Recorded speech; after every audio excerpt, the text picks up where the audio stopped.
ಬಹುಜನಂ ಪೂಜಿಸುವ ತೀರ್ಥದೋಳು ಕ್ಷೇತ್ರದೋಳು ಮಹಿಮೆ ಅಲ್ಲೇನೆಂದು ಸಂಶಯಿಸಬೇಡ. ಮಹಿಮೆ ಮನಸೋತಿದೆಯೋ ಮಂಕುತಿಮ್ಮ.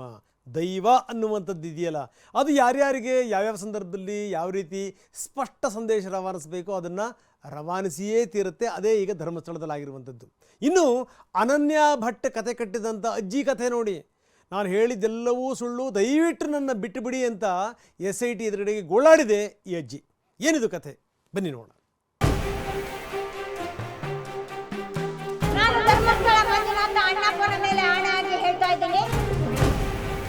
ನನ್ನ ಮಗಳು ಅನನ್ಯ ಭಟ್ ಇದ್ದು ನನ್ನ ಹೊಟ್ಟೆಯಲ್ಲಿ ಹುಟ್ಟಿದವಳು. ಸರ್ಟಿಫಿಕೇಟ್ ನನ್ನ ಹತ್ರ ಇದೆ. ನಾನು ಎಲ್ಲಿ ಕೊಡಬೇಕು ನಾನು ಕೊಡ್ತೀನಿ. ನಾನು ದುಡ್ಡಿನ ಆಸೆಗೆ ಹೋಗ್ಲಿಲ್ಲ. ನನ್ನ ಮಗಳಿಗೆ ನ್ಯಾಯ ಬೇಕು. ಅಬ್ಬಬ್ಬಾ, ಗಂಟೆಗೊಂದು ಗಳಿಗೆಗೊಂದು ಹೇಳಿಕೆ ನೀಡ್ತಾ ಒಂದೊಂದು ಮಾಧ್ಯಮಕ್ಕೆ ಒಂದೊಂದು ಹೇಳಿಕೆ ನೀಡಿ ಕಾಗೆ ಹಾರಿಸಿದ ಸುಜಾತ ಕಂತೆ ಪುರಾಣ ಬಯಲಾಗಿದೆ. ನನ್ನ ಮಗಳು ಅನನ್ಯ ಧರ್ಮಸ್ಥಳದಲ್ಲಿ ನಾಪತ್ತೆಯಾಗಿದ್ದಾಳೆ, ಅಸ್ಥಿ ಸಿಕ್ಕಿದ್ರೆ ಕೊಡಿ ಅಂತ ದೂರು ದಾಖಲಿಸಿದ್ದ ಸುಜಾತ ಭಟ್ ಮಾಧ್ಯಮಗಳ ಮುಂದೆ ಸುಳ್ಳಿನ ಮೂಟೆಯನ್ನೇ ಇಳಿಸಿದ್ರು. ಯೂಟ್ಯೂಬ್ ಚಾನೆಲ್ ಒಂದಕ್ಕೆ ನನಗೆ ಮಗಳಿಲ್ಲ, ನಾನು ಹೇಳಿದ್ದೆಲ್ಲ ಸುಳ್ಳು ಅಂತ ಹೇಳಿ ಬಳಿಕ ಉಲ್ಟಾ ಹೊಡೆದಿದ್ದ ಸುಜಾತ ಎಲ್ಲವನ್ನ SIT ಮುಂದೆ ಹೇಳ್ತೀನಿ, ದಾಖಲೆ ಕೊಡ್ತೀನಿ ಅಂತ ಹೌಹಾರಿದ್ರು. ಆದ್ರೆ ಇದೀಗ SIT ಮುಂದೆಯೂ ಸುಜಾತ ನಿಜ ಬಣ್ಣ ಬಯಲಾಗಿದೆ. ಕಣ್ಣೀರಿಟ್ಟ ಸುಜಾತ ಅಯ್ಯೋ ನನ್ನ ಬಿಟ್ಟು ಬಿಡಿ ಅಂತ ಗೋಳಾಡ್ತಿದ್ದಾರೆ.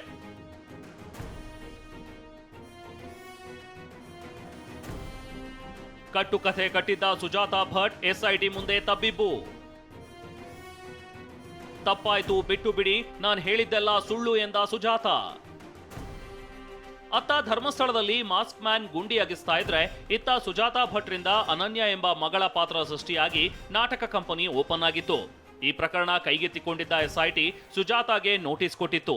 ಆಗಸ್ಟ್ 29ಕ್ಕೆ ಬರ್ತೀನಿ ಎಂದಿದ್ದಾಕೆ ನಿನ್ನೆ ಬೆಳಿಗ್ಗೆ 5 ಗಂಟೆಗೆ ಬೆಳ್ತಂಗಡಿ SIT ಠಾಣೆಯಲ್ಲಿ ಆಗಮಿಸಿ ವಿಚಾರಣೆಗೆ ಕೂತಿದ್ರು. ದಾಖಲೆ ತರುವಂತೆ ಪೊಲೀಸರು ಸೂಚಿಸಿದ್ರು. ಆದ್ರಿವತ್ತು ದಾಖಲೆ ಕೊಡಬೇಕಾದ ಸುಜಾತಾಳ ಸುಳ್ಳಿನ ಮುಖವಾಡ ಬಯಲಾಗಿದೆ.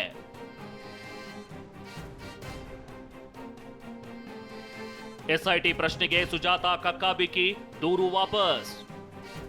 ಸುಜಾತ ಸುಳ್ಳಿನ ಆಟ SIT ಮುಂದೆ ನಡೆದಿಲ್ಲ. SIT ಅಧಿಕಾರಿಗಳು ಕೇಳಿದ ಪ್ರಶ್ನೆಗೆ ಸುಜಾತ ಕಕ್ಕಾಬಿಕ್ಕಿಯಾಗಿದ್ದು ದೂರು ಹಿಂಪಡಿತೀನಿ, ಬಿಟ್ಟು ಬಿಡಿ ಅಂತ ಅಂಗಲಾಚಿದ್ದಾರೆ. SIT ವಿಚಾರಣೆ ವೇಳೆ ಸತ್ಯ ಹೇಳಿರೋ ಸುಜಾತ ಭಟ್ ನಾನು ಹೇಳಿದ್ದೆಲ್ಲ ಸುಳ್ಳು, ತಪ್ಪಾಯ್ತು, ಬಿಟ್ಟು ಬಿಡಿ ಅಂತ ಕಣ್ಣೀರು ಹಾಕಿದ್ದಾರಂತೆ.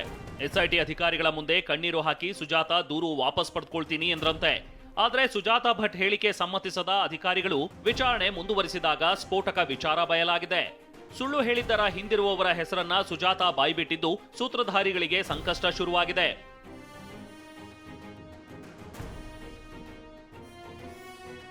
ಚಿನ್ನಯ್ಯ ಜೊತೆಗಿನ ನಂಟು ಒಪ್ಪಿಕೊಂಡ ಮಟ್ಟಣ್ಣನವರ್. ಈ ಬೆಳವಣಿಗೆ ಮಧ್ಯೆ ಸೋಷಿಯಲ್ ಮೀಡಿಯಾದಲ್ಲಿ ಲೈವ್ ಬಂದಿದ್ದ ಗಿರೀಶ್ ಮಟ್ಟಣ್ಣವರ್ ಚಿನ್ನಯ್ಯ ಹೇಳಿದ್ದೆಲ್ಲ ಸತ್ಯ, ಆದ್ರೆ ಭಯದಿಂದ ತಪ್ಪು ಸ್ಥಳ ತೋರಿಸಿದ್ದಾನೆ ಅಂತ ಹೇಳಿದ್ದಾರೆ. 2 ವರ್ಷದಿಂದ ಅವನೇ ಹೇಳ್ತಿದ್ದ, ಸತ್ಯ ಗೊತ್ತು ಎಂದಿದ್ದ, ಹೀಗಾಗಿ ಆಶ್ರಯ ಕೊಟ್ಟಿದ್ದೇವೆ ಅಂತ ಸ್ಪಷ್ಟನೆ ಕೊಡೋದ್ರ ಜೊತೆಗೆ ಚಿನ್ನಯ್ಯ ಜೊತೆ ಸಂಪರ್ಕ ಇದೆ ಅನ್ನೋದನ್ನ ಒಪ್ಪಿಕೊಂಡಿದ್ದಾರೆ. ಅವಾಗೇನಾದ್ರೂ ಕರೆಕ್ಟ್ ಆಗಿ ಅವನ ಫ್ಯಾಮಿಲಿಗೆ ಅವನ ಊರಲ್ಲಿ ಪ್ರೊಟೆಕ್ಷನ್ ಕೊಟ್ಟಿದ್ರೆ ಇಷ್ಟೊತ್ತಿಗೆ 100 ಹೆಣಗಳು, ಶವಗಳ ಕಳೆಬರಗಳು ಸಿಗ್ತಾ ಇದ್ವು. ಆ ಒಂದು ಹೆದರಿಕೆಯಲ್ಲಿನೇ ಬಹುಶಃ ಅವನು ತಪ್ಪು ತೋರಿಸಿದಾನೆ ಅನ್ನುವಂತ ಒಂದು ಮಾಹಿತಿ ನಮಗೆ ಬರ್ತಾ ಇದೆ.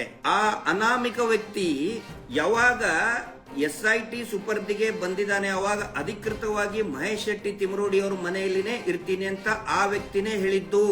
2 ವರ್ಷದಿಂದ ಅವನೇ ಪದೇ ಹೇಳ್ತಾನೆ ಇದ್ದಾನೆ, ನಾನು ಕರ್ಕೊಂಡು ಹೋಗಿ ಪೊಲೀಸರ ಹತ್ರ ಕರ್ಕೊಂಡು ಹೋಗಿ ಅಡ್ವೊಕೇಟ್ ಹತ್ರ ಕರ್ಕೊಂಡು ಹೋಗಿ ನಾನು ಹೇಳ್ತೇನೆ, ನನ್ ಭಾರ ಆಗ್ತಾ ಇದೆ ತಲೆ.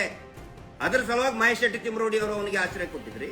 ನಿನಗೆ ಫೋನ್ ಮಾಡ್ಬೇಕು, ಕರಿಬೇಕಂದ್ರೆ ಯಾರ ನಂಬರ್ ಕೊಡ್ಬೇಕಪ್ಪ ಅಂತ SIT ಅವ್ರು ಕೇಳಿದಾಗೆ ನನ್ನ ಹೆಸರು ಹೇಳಿದಾನೆ. ಇನ್ನು ಧರ್ಮಸ್ಥಳ ಪ್ರಕರಣದ ಬಗ್ಗೆ ಪ್ರತಿಕ್ರಿಯಿಸಿರೋ ಮಾಜಿ ಪ್ರಧಾನಿ ದೇವೇಗೌಡರು ದುಷ್ಕೃತ್ಯ ಮಾಡಿದವರಿಗೆ ಮಂಜುನಾಥನೇ ಶಿಕ್ಷೆ ಕೊಡ್ತಾನೆ ಎಂದಿದ್ದಾರೆ. ಯಾವ ಉದ್ದೇಶದಿಂದ ಯಾರೇ ಆಗಿರಲಿ ಇಂಥ ದುಷ್ಕೃತ್ಯಕ್ಕೆ ಕೈ ಹಾಕಿದ್ದಾರೋ ಆ ಭಗವಂತನೇ ಮಂಜುನಾಥನೇ ಶಿಕ್ಷೆ ಕೊಡ್ತಾನೆ. ಈ ನಡುವೆ ಬೆಳ್ತಂಗಡಿ ಪೊಲೀಸ್ ಠಾಣೆಯಲ್ಲಿ ಹಿಂದೂ ಕ್ರೈಸ್ತರ ನಡುವೆ ದ್ವೇಷದ ಹೇಳಿಕೆ ನೀಡಿದ ಆರೋಪದಡಿ ಹೋರಾಟಗಾರ ವಸಂತ್ ಗಿಳಿಯಾರ್ ವಿರುದ್ಧ FIR ದಾಖಲಾಗಿದೆ. ಮತ್ತೊಂದು ಕಡೆ ರೌಡಿ ಶೀಟರ್ನನ್ನ ಮಾನವ ಹಕ್ಕುಗಳ ಅಧಿಕಾರಿ ಎಂದಿದ್ದ ಮಟ್ಟಣ್ಣವರ್ ವಿರುದ್ಧ ದೂರು ದಾಖಲಾಗಿದೆ. Bureau report TV9.